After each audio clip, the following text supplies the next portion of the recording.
All right, so here we go with problem number 4 from the packet, and we've got two triangles and they give us some information. So first thing, we always want to mark the diagram and know what question we're being asked. So we've got triangle ABC and triangle DEF, and we're looking for triangle congruence, and they give us 3 choices. So I'm gonna look back at what's given to me. It looks like segment AB is congruent to DE, so I'm going to mark that. AC is congruent to DF, so I'm going to mark that. And angle A is congruent to angle D, so A and D.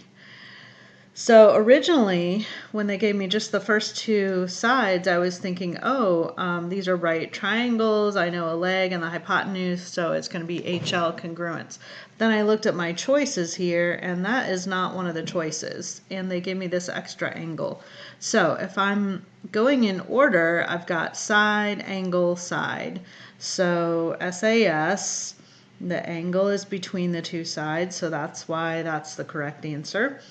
And then letter B, we're back to those rigid transformations again. So I am going to get out my wax paper just to demonstrate to you guys so that I can map DEF onto ABC. So I'm going to take my wax paper and trace triangle DEF.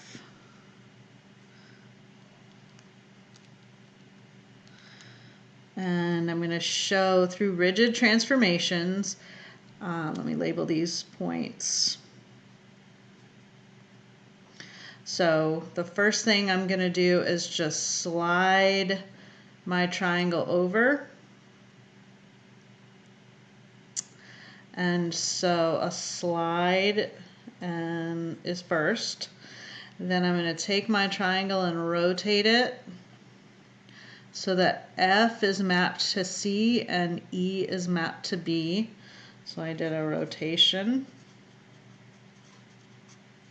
And then I'm going to do a reflection. I'm going to flip it over, reflect across the line FE or BC.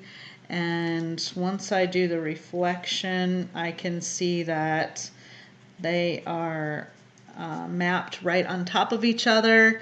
And so once I get the mapping where they're right on top of each other, I know that they are congruent.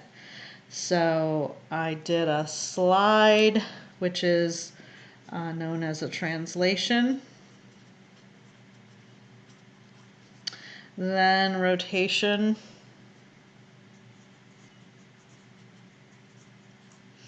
And we say so that we rotated about the point C so that E is mapped onto B. And then I reflected across the line BC. So there we go. Those are my rigid motions, and since I was able to use all rigid motions and map them right on top of each other, then triangle ABC is congruent to DEF. And that's all there is to it.